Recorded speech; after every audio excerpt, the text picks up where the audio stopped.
పిలిచామంటే, సర్ప ద్వారా మనం ఎప్పుడు సర్కులర్స్ ఇస్తున్నాము అండ్ ఒక్క నిమిషం, సర్ప ద్వారా మనం ఎప్పుడు ఏదో సర్కులర్స్ ఇస్తూ ఉంటున్నాము. కాగితం మాత్రం వస్తుంది, వాట్సాప్ మెసేజెస్ వస్తున్నాయి.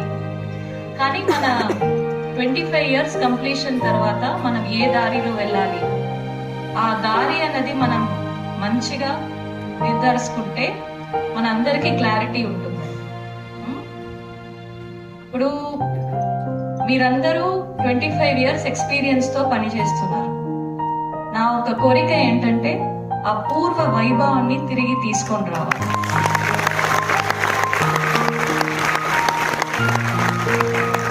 మీరందరూ గ్రామాల్లో క్యాంప్ చేసి ఈ సంఘాలని ఏర్పాటు చేశారు కదా, ఇప్పుడు గ్రామానికి కనీసం వెళ్ళమని కోరుతున్నాను.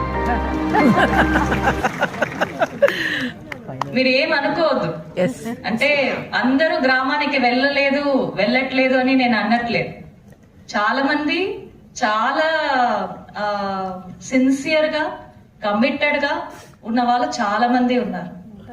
కానీ కొంతమంది ఇంట్లోనే కూర్చొని మొత్తం ఫోన్ లోనే అన్ని నడిపించుకుంటుంటున్నారు. అలా కూడా ఉంది. మీ పవర్ ని మీరు తిరిగి తీసుకోండి. I'm sorry to say this.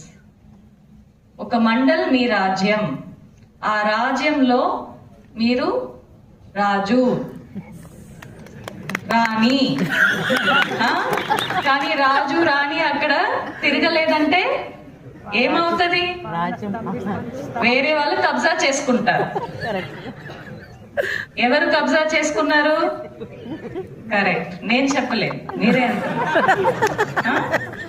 So మీ రాజ్యమా వాళ్ళ రాజ్యమా అని మీరే నిర్ణయం చేసుకోండి. మీరు అనుకోవచ్చు మేడంకి ఏం తెలియదు కదా, మేడం ఎక్కడో హైదరాబాద్ లో కూర్చున్నారు. కానీ మీరేం మర్చిపోతున్నారంటే నా డోర్ ఎప్పుడు ఓపెన్ ఉంటది. VOA నుండి ఒక సభ్యురాలు నుండి 8 o'clock 9 o'clock అయినా వాళ్ళని విన్ని పంపిస్తాను. నాకు అందరూ వచ్చి కథలు చెప్తారు కదా, మీలో ఎవరు వెళ్తున్నారు ఫీల్డ్ కి, ఎవరు వెళ్ళట్లేదు, పూర్తిగా తెలుస్తుంది. కానీ నా కోరిక ఇప్పుడు మీరు మిగిలిన వాళ్ళని కబ్జా చేయడానికి ఇవ్వకండి, దయచేసి మేల్కోండి, తిరగండి అన్నది నా ఒక రిక్వెస్ట్. ఇప్పుడు ఎవరో నాకు చిట్టీలో రాస్తూ ఉంటారు, దాంట్లో మేడం మేము 21,000 కోట్ల రూపాయలు పంచిపెట్టాము, ఇంకా మమ్మల్ని ఎందుకు మేడం ఫీల్డ్